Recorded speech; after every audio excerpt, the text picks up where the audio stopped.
Could a map carved into stone 3 miles beneath the churning surface of the Pacific Ocean rewrite the entire history of human civilization? Imagine diving into the abyss, far beyond the reach of sunlight, only to find perfectly geometric stone monoliths that defy every known law of geology. This is the enigma of the Yonaguni site, which remains one of the most haunting architectural puzzles of our time. When divers first stumbled upon these massive, stepped structures off the coast of Japan, the initial assumption was that nature had simply carved the rock with a sculptor's precision. But as researchers mapped the site, the reality became far more chilling. We see precise 90-degree angles, carvings that resemble stairs, and terraces that appear to be part of an immense, sunken city. Some theorists suggest this is the remains of a lost Pacific civilization, perhaps a contemporary to the fabled Mu or Lemuria, submerged by seismic cataclysms thousands of years ago. Yet, geologists insist these are natural sandstone formations, formed by tectonic shifts and erosion. But how do we account for the perfect symmetry, or the strange, circular pits that look uncannily like holes for massive support beams? If these stones were indeed shaped by human hands, we are forced to accept that our ancestors possessed capabilities and knowledge we have long dismissed. We are looking at a silent, stone graveyard of a culture that vanished before history began to record our past. As you stare into the cold, dark waters surrounding these ruins, you have to ask yourself, are we staring at a geological coincidence, or the final, moss-covered remains of a forgotten empire that dared to build against the tide of time? What if the most profound book in human history was never meant to be read by human eyes? Imagine a dusty, vellum-bound volume, unearthed from the shadows of an Italian villa in 1912, containing hundreds of pages filled with impossible botanical drawings and celestial diagrams. This is the Voynich manuscript, a relic that has brought the greatest codebreakers, mathematicians, and linguists of the last century to their absolute knees. It is written in an alphabet that appears nowhere else in the known world, a script that flows with the fluid elegance of a living language, yet refuses to surrender a single syllable of its meaning. The illustrations are equally haunting. Plants that do not exist in any herbalist's catalog, their roots tangled like skeletal fingers, and strange, naked figures bathing in emerald pools connected by bizarre, pipe-like structures. Some believe it is an elaborate medieval hoax, a calculated deception designed to swindle a wealthy scholar. Yet the complexity of the internal patterns suggests a level of sophistication that defies such a simple explanation. Cryptographic analysis reveals a structural cadence that mimics real human speech, yet it lacks the chaotic irregularities of every known tongue. Was this a cipher for an alchemical secret, or perhaps a language from a civilization lost to the fog of time? We may never know. The ink has faded, but the silence of the manuscript remains deafening, leaving us to wonder if we are staring at the ultimate bridge between human ingenuity and something far beyond our comprehension. Imagine a place where time itself seems to have curdled, thick with the scent of salt and ancient, suffocating decay. Nestled in the gray, unforgiving waters off the coast of Italy lies Poveglia, an island so steeped in misery that the soil is said to be composed of human ash. But beyond the tales of plague pits and tormented souls, there is a mystery that defies rational explanation: the silent bells. Long ago, the island housed a formidable church with a massive tower that served as a beacon for sailors navigating the treacherous Venetian lagoon. Even after the structure was razed and the island was left to the mercy of nature and the encroaching weeds, the bell tower remained standing for decades, a lonely sentinel against the horizon. Locals who braved the waters near the shore often spoke of a chilling phenomenon. Despite the heavy iron bells having been removed from their mounts long before the tower was abandoned, a deep, resonant tolling would occasionally drift across the water on windless nights. It was not the sound of metal against metal, but a dull, hollow thrum that seemed to vibrate in the very marrow of one's bones. Some believe this is merely the acoustic trickery of the currents, while others claim it is an echo of the tragedies that bled into the foundation of the island. When the tower finally collapsed into a pile of rubble in the early 20th century, the tolling did not stop. It merely changed its location, shifting to the empty, overgrown center of the island, where no physical object remains to strike a note. What mechanism in the fabric of this place continues to sound a warning for a world that has long since forgotten it? Or is it possible that some echoes are so violent, so profound, that they refuse to fade, repeating themselves in the silence until the end of time? Could stone grow like trees? Standing on the northern coast of Ireland, the Giant's Causeway stares back at you with a chilling, mathematical precision that feels alien to the natural world. 40,000 basalt columns, perfectly hexagonal, lock together like the jagged teeth of a giant rising from the freezing Atlantic. They are symmetrical, polished by time, and so uniform that the human eye instinctively rebels against the idea that nature alone chiseled them from the cooling lava of ancient volcanic fury. For centuries, the locals whispered that these were not mere rock formations, but the remnants of a bridge built by Finn Mac Cumhaill, a legendary giant seeking to cross the sea to challenge a rival. While geologists will tell you of rapid cooling and tectonic contraction, a walk among these pillars leaves a lingering sense of unease. Why do these stones bear the marks of structural intelligence? Some believe the patterns are far too regular to be the product of random cooling, suggesting an architectural hand long before humans had the capacity to carve such basaltic stone. As the mist rolls in from the dark horizon, muffling the roar of the waves, the causeway feels like a gateway to a forgotten era. It is silent, immense, and deeply unsettling. Is it truly a freak occurrence of geology, or are we standing upon the ruins of something far more ancient, something that defies our understanding of the Earth's history? Beneath your feet, the stones hum with a heavy, cold stillness, keeping their secrets locked deep within the geometric bedrock. Could a simple metal object hold the key to a language that never existed, or is it a cruel mockery of human history left by someone who did not want to be found? We often look at the ruins of the past and assume we have the tools to translate every scratch, every symbol, and every curve. But then, we encounter the Voynich manuscript's distant cousin in the form of a small, bronze-like artifact known to few as the iron hands of the undecipherable relic. Unearthed deep beneath the sediment of a desolate valley in Eastern Europe, this object presents a series of articulated, mechanical-looking phalanges that defy all known metallurgical techniques of the era in which they were buried. When sunlight hits the surface, the intricate engravings upon the knuckles do not just glow. They seem to shift, revealing patterns that mimic the movement of constellations no longer visible in our night sky. Researchers have spent decades attempting to map the syntax of these marks, yet every effort crumbles under the weight of logical inconsistency. Some believe the relic was a ceremonial tool for an extinct culture that worshipped the void between stars. Others suggest, with a chilling lack of evidence, that the object is not an artifact at all, but a fragment of something that was never intended to be touched by human fingers. As you trace the cold, unresponsive metal, you cannot help but wonder. If this object was meant to communicate a warning or a map, why does it feel like it is watching us instead? The silence surrounding its origin is absolute, a heavy curtain pulled tight over a truth that perhaps remains better left in the dark. Is it a relic of a forgotten genius, or a trap laid for those curious enough to look too closely at the unknown? What if the Great Pyramid of Giza was never meant to be a tomb, but a vessel for something far more profound and silent?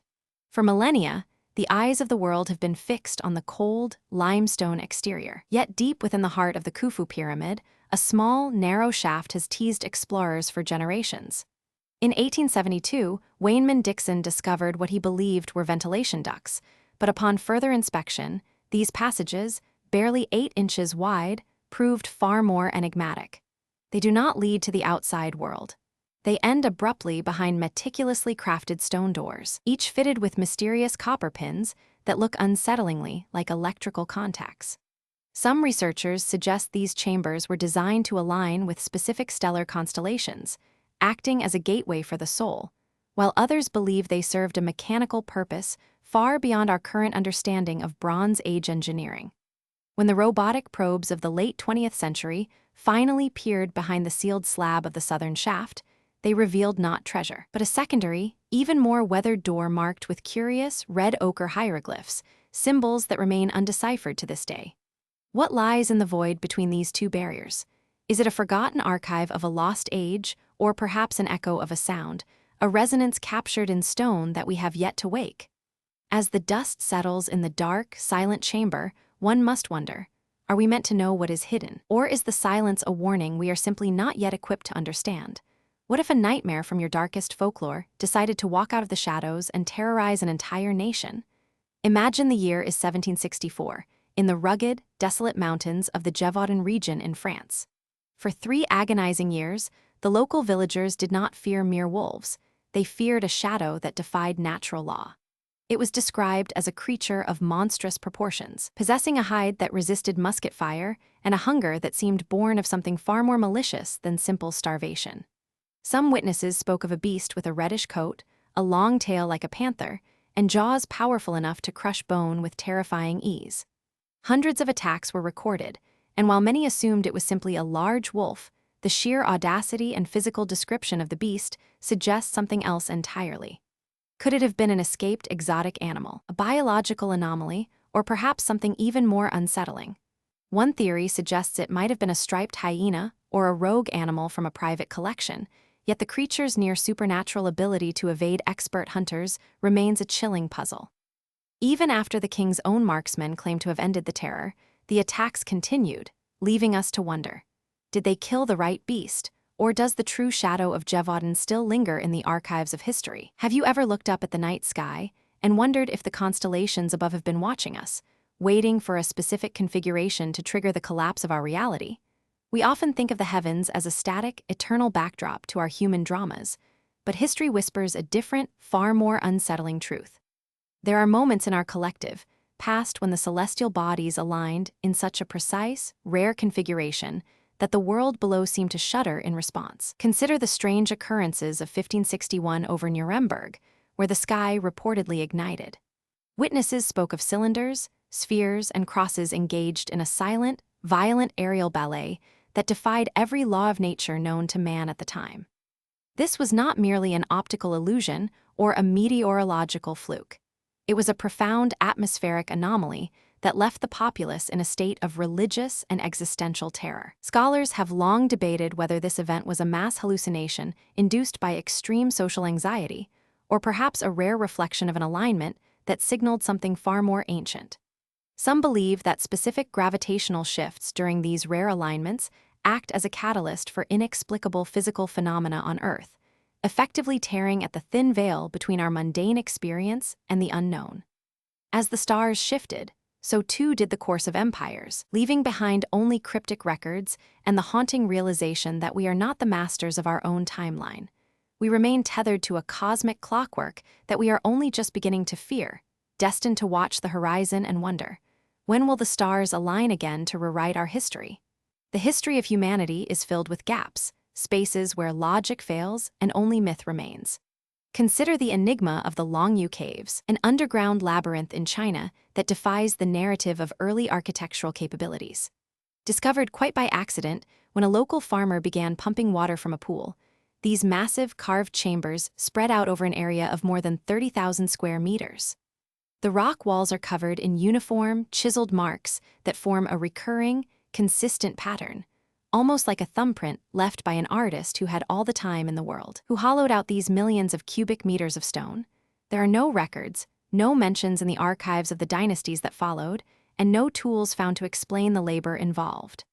The engineering is flawless, with columns that support the ceiling at perfect intervals, despite the fact that the entire structure exists in a fragile layer of siltstone.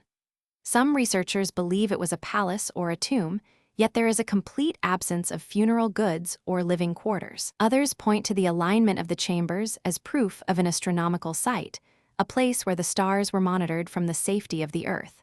But the most unsettling aspect is the sheer scale.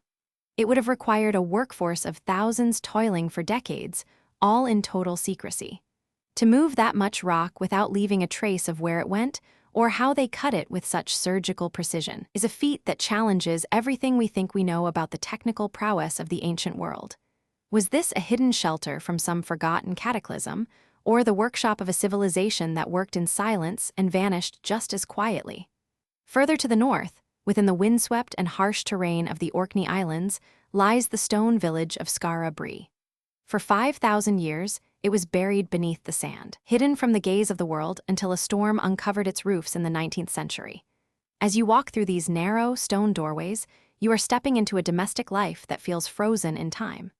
The furniture is stone, the beds are stone, and there is even a drainage system that speaks of a sophisticated knowledge of sanitation far ahead of its era. Yet, what truly disturbs the historian is the total lack of evidence regarding why it was abandoned. There is no sign of battle, no trace of fire, and no evidence of plague. The inhabitants simply walked out and never returned, leaving their personal possessions scattered across the floor. Some theories suggest a sudden, severe shift in climate made life impossible, but why would an entire population leave behind such a robust and well-constructed home? It is as if they were compelled to leave by something they feared more than the death of their own community. Could it be that they were fleeing a phenomenon that we have yet to recognize in the archaeological record? The mystery of Skara Brae is not just in how they lived, but in the sudden, absolute silence that followed their departure. When you touch the cold, polished stone of their fireplace, you can almost feel the phantom presence of those who sat here, listening to the same ocean, waiting for something that never came. Then there are the sounds that should not exist, like the hum of towels. For decades, residents of this small town in New Mexico have reported a low, constant frequency, a sound that vibrates in the walls and disrupts the sleep of everyone nearby.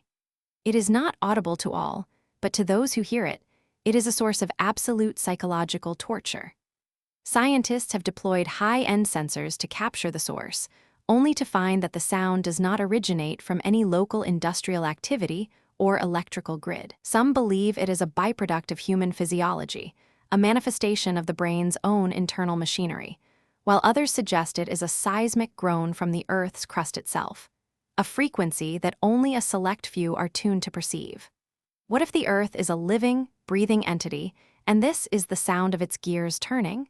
It is a subtle, persistent reminder that our senses are limited, and that the world around us is buzzing with information we are simply not evolved to interpret. Every time you stand in the quiet of the night, you have to wonder if the sound is getting louder, a warning pulse from the deep bedrock beneath your feet. We often search for answers in the dust of history, but sometimes the answers are staring back at us from the very stars we look to for guidance.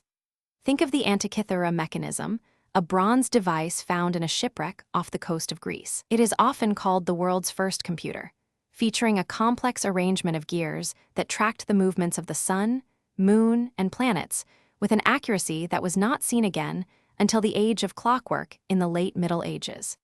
How did a civilization relying on simple tools and basic physics produce a device that mirrors the complexity of the heavens? Some believe it was the pinnacle of a long tradition of mathematical study that was lost during the collapse of ancient libraries.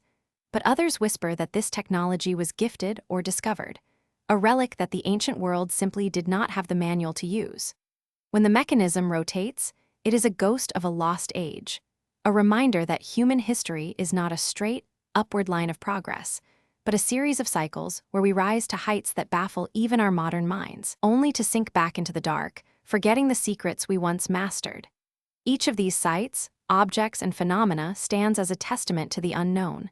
We look at the Yonaguni monoliths and see a lost empire. We look at the Voynich manuscript and see a forbidden language. We look at the tolling bells of Poveglia and hear the echoes of a tragedy that refuses to sleep. We look at the causeway and see a bridge built by giants. We look at the iron hands and see an alien warning. We look at the Great Pyramid and see a gateway to the stars. We look at the Beast of Gévaudan and fear the shadows in the woods. We look at the sky over Nuremberg and tremble at the thought of cosmic alignment. We look at the Longyou caves and question the limits of ancient labor. We look at Skara Brae and wonder why they fled. And we listen to the hum of towels and fear what the earth might be saying. These are not just stories. They are the cracks in the foundation of our reality. They are the moments where the world shows us that we are merely visitors on a planet with a memory that far exceeds our own. We spend our lives trying to build a narrative of the past, to organize the chaos of history into a tidy line of progress. But the truth is much darker and far more mysterious. The Earth holds onto its secrets with a grip that no amount of modern science can break. Perhaps we were never meant to find the answers. Perhaps these mysteries exist to humble us, to remind us that there is a vast, invisible world operating just beyond the reach of our sight and understanding. When the wind blows through the ancient stones of a forgotten city, or when you find a symbol that you cannot translate, you are experiencing the true nature of our reality. A place of infinite depth, where the most terrifying and beautiful things are the ones we will never truly understand. As you conclude this journey through the shadowed corners of our world, you are left with the silence that follows. It is a heavy, lingering silence, the kind that forces you to question your own perception of the world. Are we alone in our understanding of time and history? Are we the first, or the last, to walk upon these grounds? The mysteries we have discussed are not problems to be solved, but witnesses to a past that refuses to be forgotten. They serve as a bridge between what we know and what we fear. The next time you find yourself in a quiet place, under a vast sky, or near a structure that seems too old to be human, listen closely. You might just hear the whisper of a lost age or the vibration of a secret that has been waiting for someone to listen. The world is a puzzle, and while we may never piece it together, the act of searching is the very thing that makes us human. Sleep well, if you can, knowing that the shadows are not as empty as they appear, and the history beneath your feet is far more alive than you ever dared to believe. The mystery remains, deep and endless, like the ocean floor beneath Yonaguni, waiting for the tide to go out once more.